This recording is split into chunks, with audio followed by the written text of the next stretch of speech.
This is the place that I am from, home of one of the most important military victories in our nation's history, the Battle of New Orleans, fought bravely by a band of pirates, Indians, blacks, and pioneers, fighting to the death below sea level, 12 days after the war had already ended.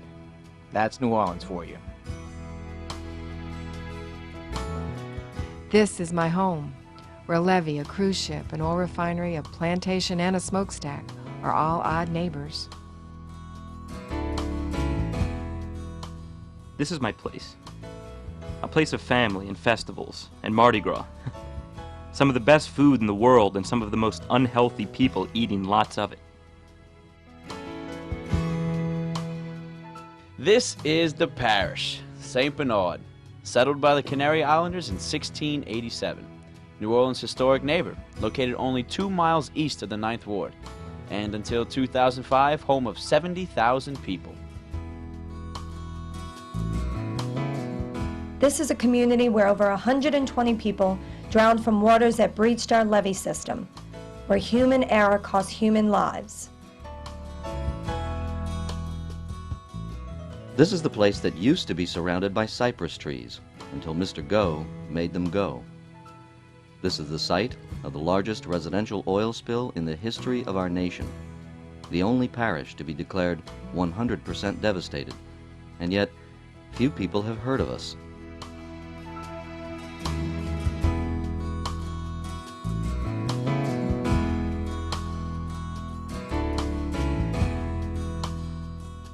This is the place that fishermen, blue-collar workers, ordinary folks, and a theater troupe call home. We are the Evacuation Theater Troupe. We are the voices of Louisiana, and this is our story.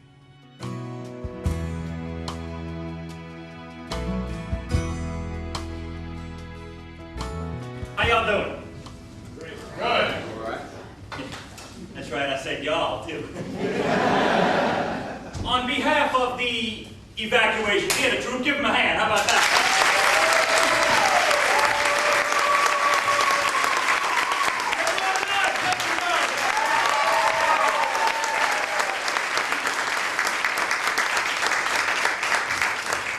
I'd like to welcome y'all here tonight. My name is Christian Bordelon, and I'm going to be one of the voices of Louisiana that you'll hear tonight, all right? Odd, being away from that place that we love and call home, but we're going out there to share the history and the heartache that unites us all.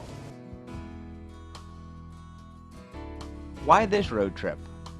Well, there's been a lot of things happening lately between Milton's death, my dad's surgery, RV shopping, the New York trip. But what's becoming clearer for me is to speak through drama about our community's collective loss. One of the blessings of this trip has been the opportunity to enjoy the natural beauty that exists in mid-America. The rolling farmland of Iowa, the flat plains of Kansas. As for the people we've met along the way, they've been unfailingly friendly and welcoming. Well, this is day 8. We've reached the 1-week mark on our fantastic voyage. So far, everyone is still alive, apart from Tom hitting his head numerous times, stubbing his toe, and nearly being caught on fire. I did a lot of thinking, and I'm still trying to soak in just how lucky we are to see the things we're seeing. It was kind of fun. We kind of became like a little family. Rose and Tom were like the mom and dad. Me, Chris, and Barry, we were the troubled children, and Katie and Shannon were, well, like the girls. For me, mountain panoramas bring on memories of another time, another life. I cannot drive through a beautiful scene without aching for the home and loved ones I've lost. I am here to learn. Not just things like how to change a solenoid in an RV, but everything that my troop members have to offer. Strength from Rose, confidence from Will, leadership from Barry, love from Katie, kindness from Shannon, and wisdom from Tom. I am here to appreciate the fact that one of the best parts of any trip is coming home, no matter how destroyed it is. I had to leave my mom, and that was the hardest part for me. She is my rock. But she said, "Shannon, you need to do this. You need to live life to the fullest. And she knows a lot about living. Yeah, getting my tattoo hurt a lot, but it's a lifetime reminder of the trip of a lifetime. It's about storytelling and art. It's about Louisiana and nature. It's about the end of our day today and the hope of what tomorrow may bring.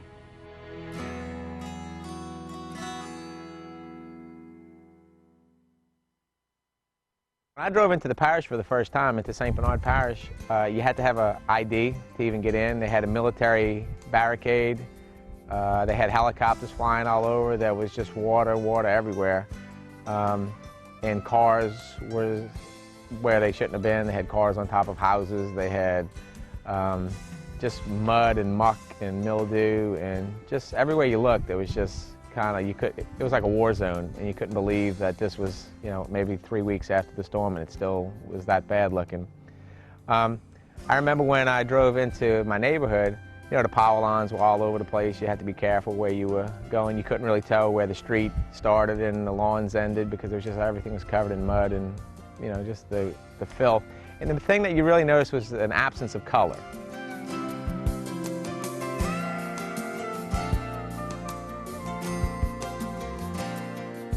When I drove away for the first time, it was just so depressing that you could never imagine it being safe to come back. There was all the contaminants. You were worried about the oil, and you were worried about the carcinogens that were in the ground or within the air. And then when I rounded the corner on the way out of here, I looked back one time and was kind of putting my life in the rearview mirror. Driving through that area first was just unbelievable. I mean, it was rough. It was really, really, really rough. And so, coming over the Claiborne Bridge, we could see where the barge came through the levee, and the barge was sitting on top of a school bus. And we were thinking, this is not good. And we could see just those whole first, 5, 6 blocks in the 9th Ward just completely demolished. And you're seeing it and you're taking it in, but it's so much. What I noticed was there was a persimmon tree in the backyard, and everything was gray and muddy, and there was this beautiful fruit tree with this orange fruit on it. And I felt like if nature can come back, well, so can we. You couldn't believe that an entire community could be wiped out. You're evacuated and you think, okay, maybe a tree busted in my window or something fell on my car, but you finally get pictures of how it looked, and you finally get to come back to see it, and it's not that at all.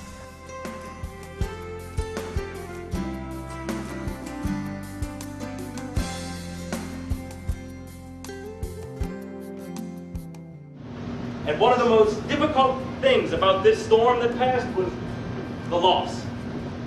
Not the personal property. You can always replace those things, but the friends, the family, the neighbors that were all such a part of our daily lives are all gone. One day, you're a community of 70,000 with schools, a coffee shop, a movie theater, a skating rink, and the next day you're on the frontier.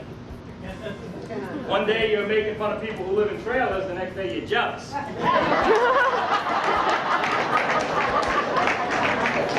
But the evacuation theater troop, just like everybody else, we all evacuated. It was difficult for everybody because, once again, we come from a time and place where we were right around the corner from each other, but now we have to travel a long distance just to say hi.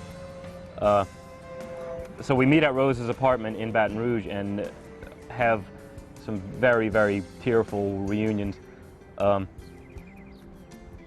start brainstorming right there, just kind of on the spot. But we decided that people needed to laugh because the lives were so bad and so bleak and the news wasn't getting any better. So we decided to do comedy. So we did a couple of shows on the boat, and it was the first time that we had performed, and we performed for like the emergency workers and the firemen and the cops. And on that particular night, a news crew was there, and they had filmed it and played it over the news. The next day, we get an email from the parents of this particular fireman. It was a young guy, thanking us because this was the first time that they had seen their boy smile since the storm.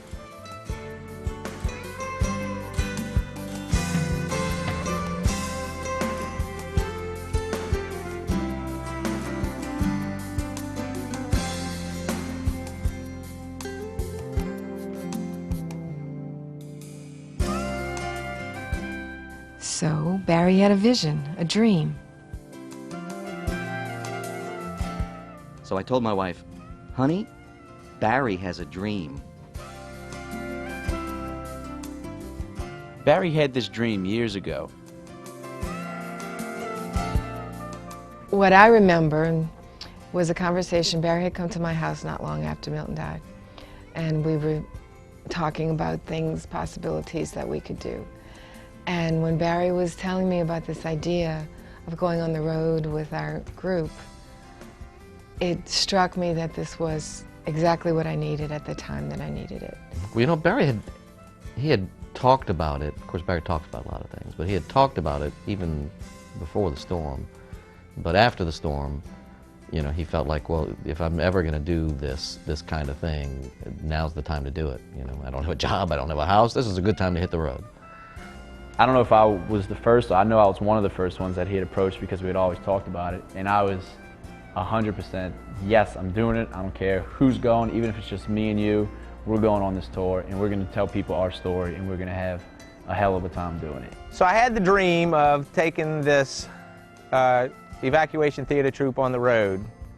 Now, the only thing that we needed was everything. You know, we needed costumes, we needed people, we needed technical equipment, we needed audience, we needed transportation. We started thinking about, well, which show would we do? And we knew we couldn't really just do a hurricane show because I think people would kind of get tired of just hearing about a hurricane. So we came up with the Voices of Louisiana, which is kind of written in 3 sections. And the first section is 300 years of history and about 30 minutes of cartoon foolishness.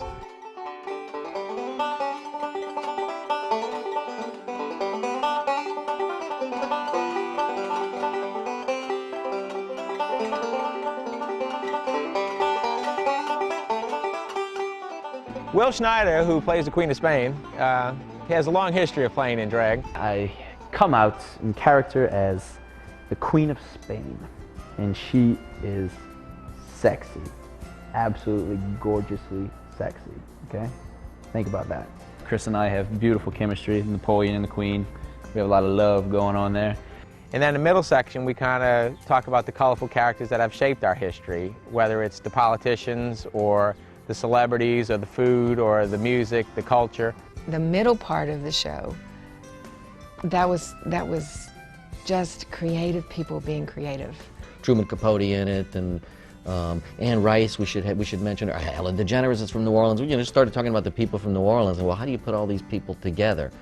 So I thought of doing, one kind of show, one telethon or something that they'd all be on, and then I think Rose was actually maybe the person who suggested that we have, consider the stage as 3 different channels, and the viewer would be kind of flicking back and forth from one to the next, and that would give us the freedom to not have one show. We could have different things. I mean, we could have the ESPN network, and we could have the History Channel, and we could have what have you. That really opened it up. And then, of course, Ellen DeGeneres. I love Ellen DeGeneres. I mean, she is from New Orleans, obviously, and has done so much for New Orleans. She likes to call herself, I've heard her say, the dancing diva of New Orleans. Keep your spirits up, find a way to laugh, and do what we do best in New Orleans. Dance!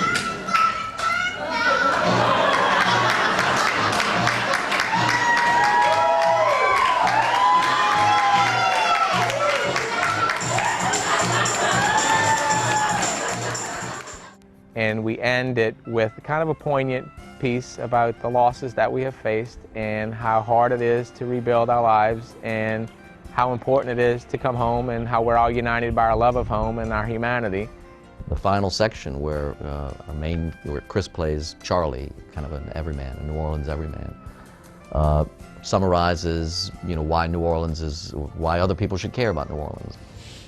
That's a hard word to come by these days. Dignity. Chocolate, vanilla.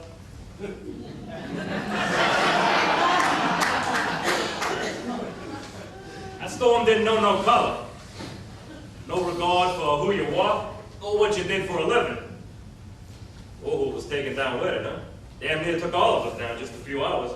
So for me, Charlie is my grandfather. He passed away He passed away in February after the storm. The storm was in August. He had taken care of everybody throughout their entire life. Anybody who had a problem could always come to this house. This was the safe point. This was the safe haven of our family. And because of the storm, my grandfather couldn't die in his own house.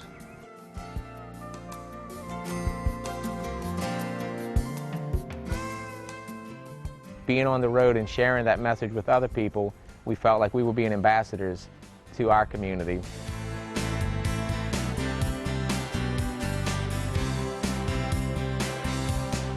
What I'm most anxious about, having a complete success, making this a career, to do something you love and for a noble cause. How can you get much higher than that? I am an ambassador of Louisiana to these various other places that we're going to visit, and I'm going to be attempting to represent the history, the culture, the people of Louisiana, to be a goodwill ambassador, and also interested in a cultural exchange. I want to know about the people that I'm visiting. Do I have enough light to see all the things that will be available to me on this tour? How much will I learn? How much will I be able to take back? How much will I miss home? How much will I be missed?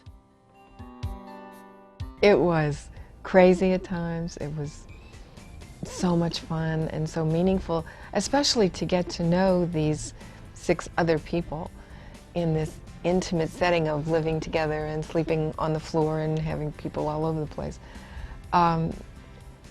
The joy of waking up each morning in that cramped little RV and know that somebody's going to make you smile in 2 seconds. You know, somebody's always going to be there for you.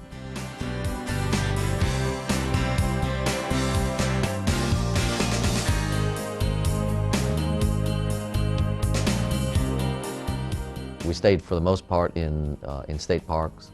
I learned some skills as far as dealing with the waste matter in an RV that I never would have learned otherwise, and that I will never apply again because I'll never own an RV. Never, ever in my life would I own an RV. And I would advise anyone who's watching this to not ever, ever purchase an RV. But having said that, it was a positive experience. It really was. I slept outside as much as I could until the weather started getting really, really cold. The trip to me was a poignant reminder of strength in people, strength in numbers. You know, all of us, you know, are family. You know, we're not just friends, we're family. And going away together to share nature and to share, you know, this journey together meant a lot to me. Sometimes I don't know which way I'm going. I think of all the places that I've been. Driving the RV wasn't as difficult as I thought it would be. The RV always followed the truck, and Rose and Tom had a difficult time. I don't want to say keeping up with me because they didn't think twice about actually keeping up with me. They were gone. If you think about it, in the truck there was a PhD, a salutatorian, 2 very educated, strong, powerful women, a GPS system, and dogs with enhanced sense of smell, and for some reason we're taking wrong turns. I didn't really get that. And they had all the maps. Finally, our first day to perform on the road. The kids loved the show. And when it was over, we got to interview 2 kids that had moved to Oklahoma because they were also devastated by Katrina. Open arms, open arms. From what I've heard from Will and the people we've met, I think it's going to be a great show. I think of all the performances, the one that stands out for me was the one at McPherson, Kansas. When Barry first approached me about it, I was like, all right, we're doing this tour. If we don't go anywhere, the only place that I really die and I have to go to is McPherson College. They will be so open to us and bring us all in. The town, the people there, the city, they, you know, pretty much saved my life and my parents and my whole family. Great audience, and they were so thankful, standing and people coming through the line and shaking. They were so thankful that we were there. And you felt it. You felt it when they shook your hand and they looked into your eyes. It was just amazing. It was like a homecoming. I was, coming back home, and then I forgot, with Barry and them, they started calling McPherson Willville or Willtown, something like that. And we're all standing there holding hands, and I'm just saying, getting ready to say my line. And as soon as I say like the first two words, I couldn't help it. Like tears just started flowing out of my eyes. And then it happened, and I cried, and I put my head down, and Shannon squeezed my hand, and I looked back up, and the first thing I saw was my mom and dad sitting there just crying, because I don't know, I'm getting emotional right now thinking about it. My line is, it is perhaps our very gentleness that gives us the resiliency to rebuild. Everybody has something they say in the end. And when Will says the clock always ticked, I could hear the crack in his voice. I could hear him cry, because I knew at that moment that this was a big deal to him. Just knowing that these people took us in and donated what they did for us, it's absolutely unbelievable. I mean, everything that we've gone through, and they were there just, hey, picking us up and holding us up. Time to promote again. Lining up bookings at times was very difficult, because we were doing it on the road and we often didn't have phone reception, and especially Shannon and I would be working the phones in the truck, or Katie on the internet in the RV. Most of what happened with the bookings, we had planted seeds before we left, and as we traveled we would cultivate those seeds and we would get new growth.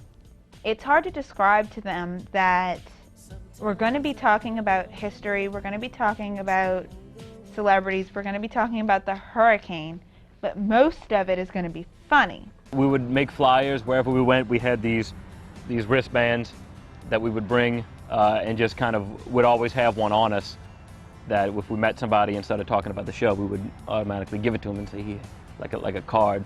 We were kind of responsible for, our own promotion. So that led to its own excitement sometimes, because seeing Will and Drag on the streets of Red Cloud, Nebraska, I'm sure was frightening for a lot of the people. But it was also, part of what we were doing to get the word out. The Evacuation Theater troupe prepares for another performance. Survivors of Hurricane Katrina, they have hit the road to tell their stories. People love the world. So that people understand the history, the humor, and the hardships that we faced. The troupe set out in early September to bring a blend of humor and poignancy to 12 states in 12 weeks. This is an offer that you cannot refuse. The audiences are going to laugh out loud, and they may shed a tear also. Using their own tales of survival and those of others for inspiration. We interviewed and took and put into an adaptation to put out there. Have the people who really have been impacted tell the story, rather than the media or the politicians. It's coming just from regular people who lived it.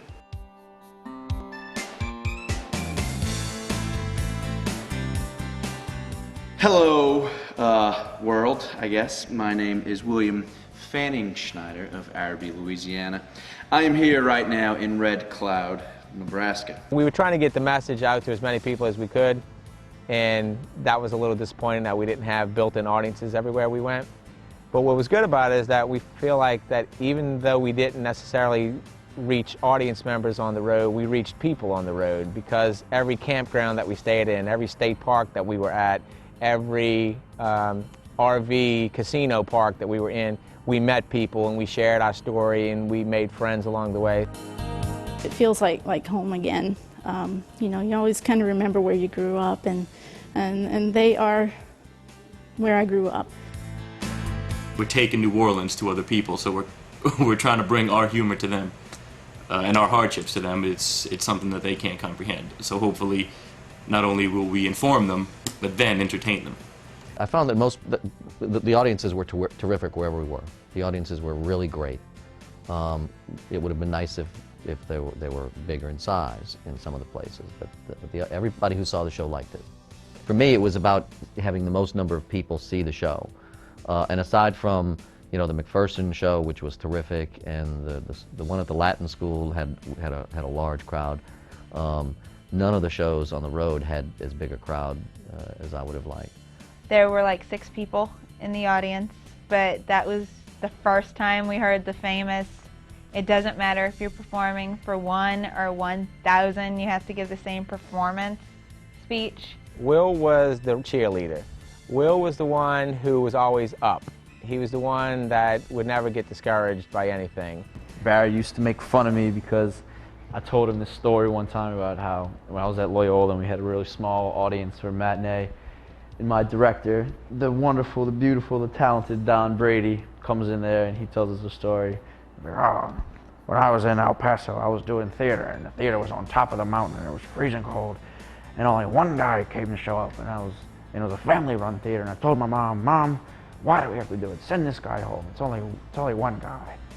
And then my mom looks at me and says, damn it, Donald, this man gave you his time, drove up this mountain in the snow to watch you perform, and you aren't going to give the best damn performance ever. It wasn't always successful that you're going to have a lot of people, but I've always said if you can touch one person, even if you have one person in the audience, that, you know, at least we were inspiring that one person. People were so receptive. I mean, I've done hundreds of shows and I've never felt any kind of, you know, respect and love from audiences than I have from doing every single show on this tour. I mean, we always got a standing ovation. You can play to a small audience, but what happens when nobody shows up? Our advertising efforts were not always enough in competing with Barbra Streisand and the World Series. Today was the big show. Heart of St. Paul, 600-seat theater, and advertising in places where some people don't even have places. How did the show go, you ask? Well, it didn't. Nobody showed up. We are here at the not-so-great American History Theater. It's 7 o'clock. We are not on stage because there's nobody there.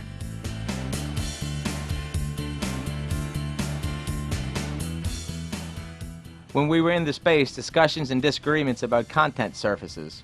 Nothing too heated, but differing views as to how this will play, and will they even get it.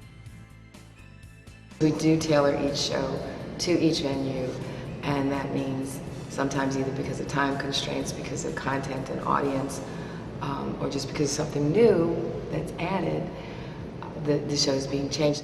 I don't really know how we work sometimes, but it's liquid. That's what we always say. It's always liquid. In Red Cloud, the show was changed at intermission. At intermission, we're backstage, Barry's huddle, huddle. Okay, we're cutting Act 2 totally, and blah, blah, blah. So, you know, it comes together, and all these people are really good at that sort of thing. Thank God, I just do what they tell me. I was a little worried, not much, because I figured a lot of the messages in the show were universal. One of the things that was really inspiring for us was outsiders seeing our story and giving us the confidence that it would play in other communities. It would play in small town America, and that the local humor plays. It's not just local, that humor, that what we were doing would work everywhere. And it wasn't until we got on the road that we really were sure of that, but we left with confidence, and our confidence was shaken a couple of times on the way. So we performed in Chippewa Falls, Wisconsin at the Hyde Center, and there were about 200 middle school kids in the audience, and we started and we didn't finish. About 15 or 20 minutes into it, a young principal, first-year principal, was in the audience and started getting cold feet because he thought it was inappropriate. And our show, it's not what I would consider a dirty show, an R-rated show by any means, but in reflecting the culture and history of our state, it's colorful. When the truth of the matter is that all we were doing was portraying the ridiculousness of New Orleans, kind of making fun of ourselves. Nothing bad at all, nothing dirty or ridiculous. The show is very clean. It's custom built for young children to senior citizens. And then we performed that night at Chippewa Falls for the community and not for the students. And it was a small crowd, but it was a real receptive crowd. And the irony of all ironies is that when the show is over, somebody from the school system in Chippewa Falls said, the travesty of this whole show is that every kid in our system didn't get to see it. We're constantly running and gunning, trying to find the beauty of nature while making it convenient and realistic for the day that follows. We performed for a charter school in Denver. Nice, big, and old auditorium was a performance space, and about 130 multicultural high school students joined us in listening to the voices of Louisiana. The realization that the show can appeal to and move people of all ages, colors, and backgrounds is a welcomed one. Chicago State University stood out for me because it was the first booking that we knew for a fact that we would have an African American community there. We didn't know, how this would play to that type of audience. And it was fantastic. The people there were so accepting. To be embraced in any community, that you're not from, is a wonderful thing.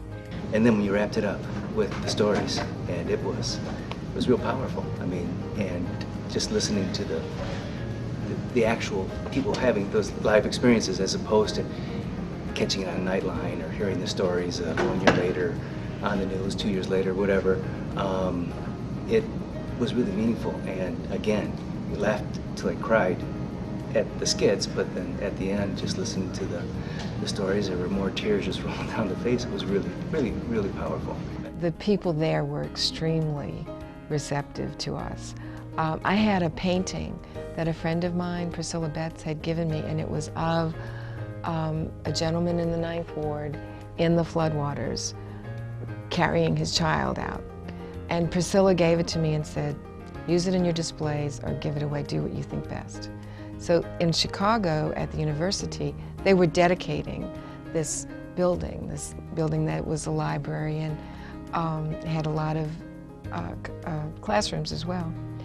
So we decided that this was the place this painting should be. Along with the 7 actors of the Evacuation Theater troupe and the 2 dogs that were part of our journey, we were also traveling with a photo exhibit created by Tracy Morris Schaefer, a New Orleans photographer. Pictures say 1,000 words, but they can only say so much, but this is such a wonderful component to have to this production. I think it sets the mood as people come in. You've seen people go back and forth and you hear them talking about it. It's been over years since they've seen most of these images, if they have seen them. There are many images that deal with the oil spill, which most people we found don't have it. They don't know about that. Put a face to the tragedy. People hear stories, but until you see it live and you hear it and you experience it firsthand from the people that experienced it. It's more than the play and the story that people saw and heard at the performance. It's also the pictures that the troupe brought that are worth more than 1,000 words. The stories were voices, real stories that were touching. And one of the stories was about a principal in St. Bernard who was put into an unthinkable situation. He was also a part of our Why I Stayed series. Ordinary people doing extraordinary things. I know. I was there. That's kind of what the storm was about for a lot of people. I mean, Wayne was a terrific school principal, but who would expect that in your job that you would suddenly be in charge of hundreds of people, and people are dying on your campus, and you've got to ration food and water, and you're making these life and death decisions.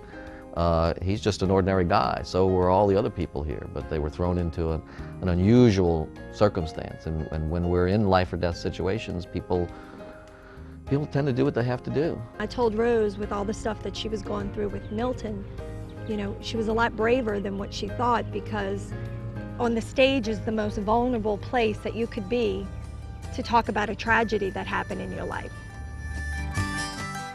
One of the most personal and powerful stories to our group is Rose's. Rose and Milton met at Chalmette High while evacuating for Hurricane Betsy in 1965. They were married for 40 years. And not too soon after they returned home after the hurricane, Milton had aortic aneurysm and died in his sleep. And Rose was devastated, and we all were, because he was part of the extended family of our troupe, and he was a great artist, and he was an incredibly talented man, and it was so unexpected. I play Milton. I play his person up in heaven looking down, Milton in his young, in his prime, in his, how he would want to be remembered in his form. When Barry asked me to write it, I hesitated, and I talked to Christian.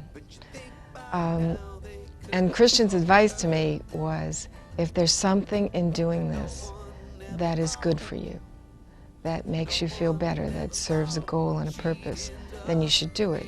If it's simply ripping your heart out every time, then that's not a good thing. And as I wrote it, it was things that I didn't get to say to Milton. And that's why it became important to me to do that role and to say those things out loud. When Will would be doing his character of Milton, at first I couldn't really hear it without breaking down. But then I began to look at the pictures, and as I'm hearing Will, remember, live in those memories. And that was a wonderful thing to do. It's a very, very, very emotional part for me. I mean, it's because not only did I know Milton very well and I know Rose very well, but I value them, I mean, the highest that you could. Will knew Milton so well. Milton loved Will. And they had some physical similarities in the height and the dark hair, but mostly because he did the role so beautifully. If you know Milton, he's 8 feet tall, 300 pounds. He's just a huge man, and he was one of my characters that I used to do, because he's just so big and he's just a huge guy, and so I used to, not make fun of him. I used to, just kind of joke around with him, do different caricatures of him. He used to always chomp his gum, so I used to do that, and he'd talk with her. Hey, Rose, a real big, deep voice. And when we walked off stage, Will and I would always hug and cry together. And that, I looked forward to that because it was almost like holding Milton. You have to appreciate every day you have. And we loved each other unconditionally.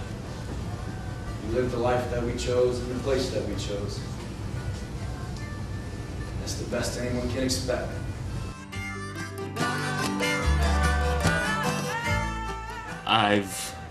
Personally, one of the things that I want to see on the trip and accomplish at the same time is the Rocky Mountains. I don't think I've ever seen a mountain in my entire life. We live below sea level down here, it means you have to look up to see boats. And also traveling the full length of the Mississippi River. I'm very excited about doing that. Okay, Chris, what's on the agenda for today? Today, I'm going to drive us to the tippity top of the Mississippi River, the headwaters of the Mississippi River, and we shall see how it all began. And where are they located? They're located in Itasca State Park. Does it come out of the lake? Out of a tiny lake? Anyway, let's go, and you're going to love it.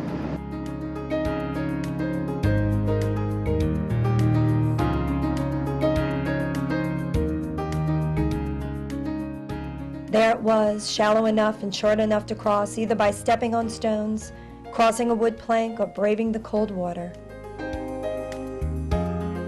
I got to walk across the headwaters of the Mississippi River. It was freezing cold, but I said, you know what? I don't know if I'm ever coming up here again, so I'm walking across these damn waters. And so I did. We all did, actually. That was the guys. We had a nice little picture. Hiked my pants up, put my foot in that water. Oh, I didn't think I was going to feel my foot for months. You know what? I can't feel my feet. I can't feel your feet either. I don't mind stepping on the glass and the rocks because my feet are frozen. Yeah! Woo! Black and gold Super Bowl. Saints are 3-0, baby. Enough said. A surprisingly touching moment for us when we were watching the pregame craziness from the Superdome and seeing the folks and the fun and the spirit. We all started missing home and the energy of that place. It was one of the biggest moments in the city, and we were away. Tears flowed. And beers. It was good to actually see the Saints beat a team. And not just win, but beat them down. As bad as the bad has been, the goodness of people has been inspiring. And we're thankful for the kindness of strangers from all over the country and all over the world. What's been amazing about this tour is the generosity and kindness of folks everywhere we went.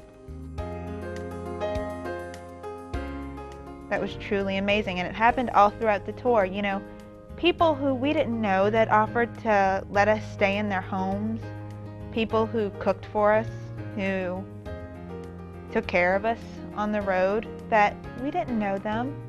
We didn't know these people, and they just did it out of the kindness of their hearts. There was this man in Starved Rock who couldn't see the show, but he had just been in New Orleans as a volunteer to help gut and clean houses, and he handed us $100. Just the amount of people that came to help our parish, our city in our time of need, without really a place to stay. College students, church groups. They fed us, clothed us, and helped us find any little treasures in our homes. They did these things that... How could anyone come to do this? We could never really repay these people, but we wanted to give something back with this tour. I thought New Orleans, being a big city that it was, would be back exactly how it was before, you know, up and running. But that's the thing, you know, that we're still rebuilding. I mean, we're barely back to our knees, and we're yet to stand up. To me, New Orleans is the crazy old aunt of America, in some ways. Lately, you know, things are not doing so well. She's fallen upon some hard times. I'm confident that things will turn around, because that's the nature of crazy old aunts. No matter what life deals them, they still keep going, and I'm sure New Orleans will. But part of the purpose of the tour, as I see it, is to get the message across to people that New Orleans is, yeah, alive and well, you know, still kicking, but falling upon some hard times. The tour, it changed me in a way that there are a lot of things in life that you see and you lose control over because you think it's a big deal, and it's really not. And I would even say that this realization hit me before the tour, after the storm. You know, a hurricane coming to your home and destroying your entire community is a big deal. Your grandfather dying is a big deal. Not being able to find your shoe in the morning, not so much, you know. I don't get pessimism. I mean, even after everything that's happened to me, and maybe that strength comes from, you know, you have your good times and bad times, but, you know, my mom has endured a lot. So I've always, in most circumstances, have tried to look to the brighter side. Captain's log, day 7. Here are a few mishaps for your enjoyment. The stairs that lead into the RV at one point broke. So to fix them with the primitive tools I had, I just stuck 2 blocks of wood underneath them whenever we stopped. Done.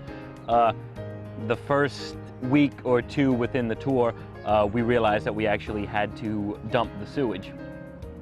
And that was an adventure, figuring out how to do that, because we were completely parked and hooked up and ready for the night, and the sun was just going down, and it was beautiful, and one of us went to use the bathroom, and It stinks like ass in here because we have gone too long without draining the gray water.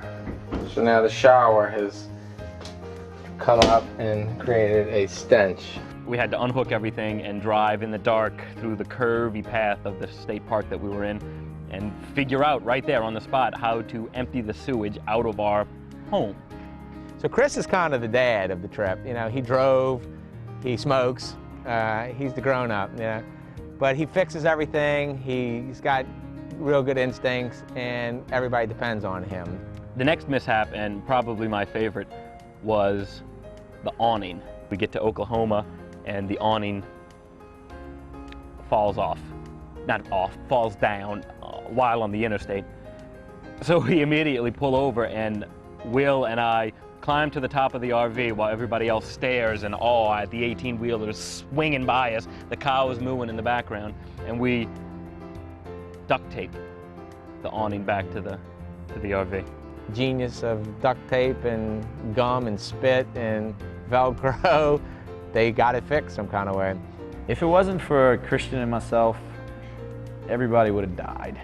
Honestly, I mean, I don't think I have any better sense of direction than most people, although I did have a much better sense of direction than all the people on this particular trip. As it turns out, this was a small sample, and they were navigationally challenged.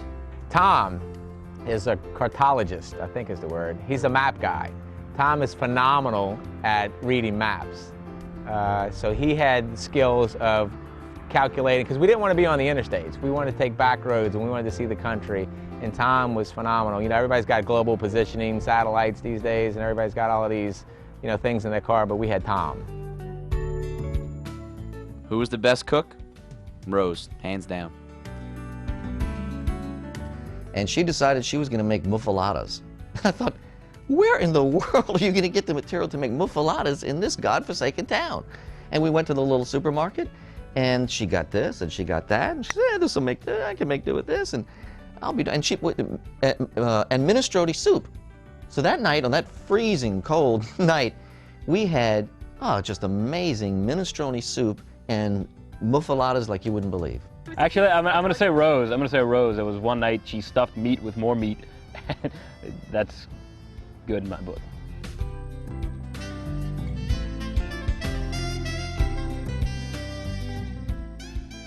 Captain's Log, Tuesday, October 17th.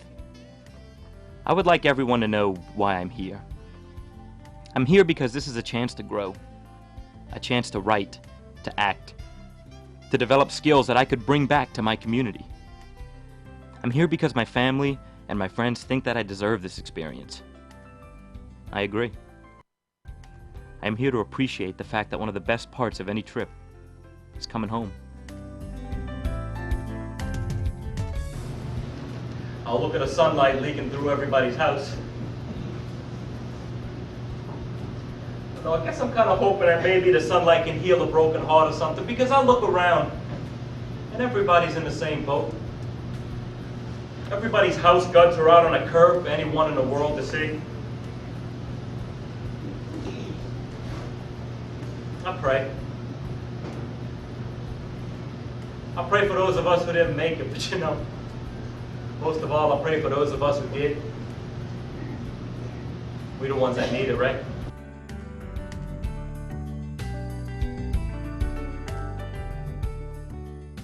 Ladies and gentlemen, we are fresh off of our tour. We have been to 15 different states.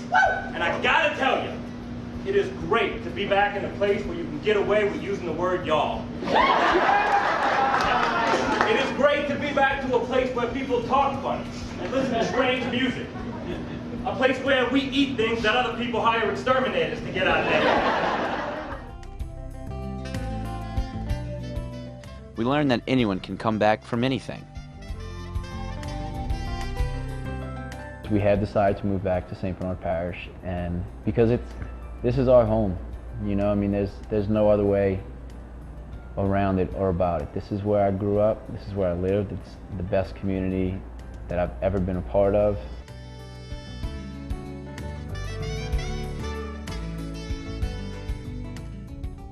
Our first show close to home in Carrier, Mississippi brought in full houses with many expatriate St. Bernardians. For the first time in weeks, there was no discussion about whether or not they'd get the jokes. They got it.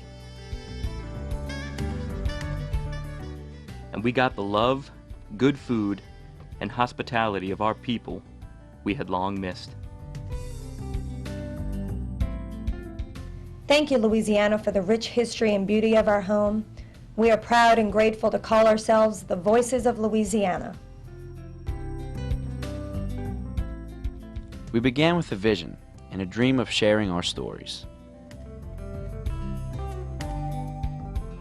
We ended our road tour with the love of old and new friends and shared experiences of 7 lives forever enriched and intertwined. We live where we live because we choose to, with whatever dangers and devils dwell there. The road, this unkempt family of ours, is what we choose for the next few weeks. and the future lies in its unasked questions, just around the next turn.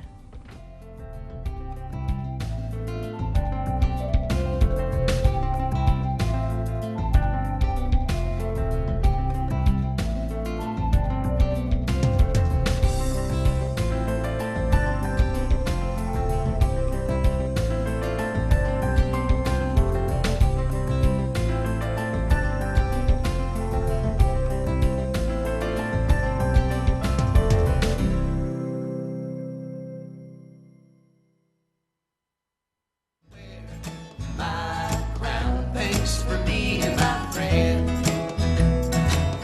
Yeah, thanks for being my friend. Thanks for being my friend. Thank you for being my friend. Thanks for being my friend. Another life we meet. It put a face on the storm, and people at Notre Dame, I knew that they were very interested in helping Katrina, people who have survived Katrina, and there was a lot done at Notre Dame after the storm, and so I figured having real people for Notre Dame students to see would be a great experience, and everyone definitely laughed and cried, and we had a great time, and it was an incredible show. My toes, thanks for all the times you let me know that I had something hanging from. And exactly what Louisiana needs in the healing process. I think it's a genuine part of the recovery, and I'm glad I saw it. Thanks for being my friend. Thank you for being my friend. Thanks for being my friend. In another life we meet again. Thanks for being my friend. Now Tom has a Jerry, and Jekyll has a Hyde. How great it is to make sure we get back to see it. We've been home, I'm from Nebraska, we've been there approximately 4 or 5 times since the storm.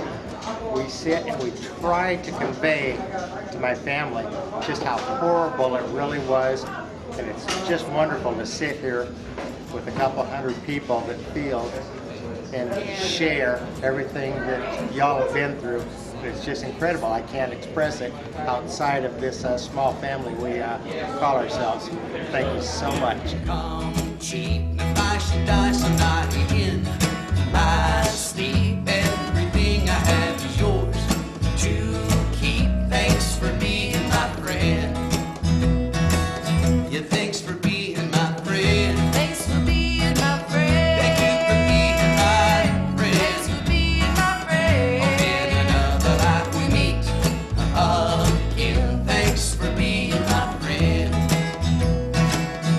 Thanks for being my friend. Thanks for being my friend. Thank you for being my friend. Thanks for being my friend. In another life we meet again. Thanks for being my friend. Hope in another life we meet again. Thanks for being my friend.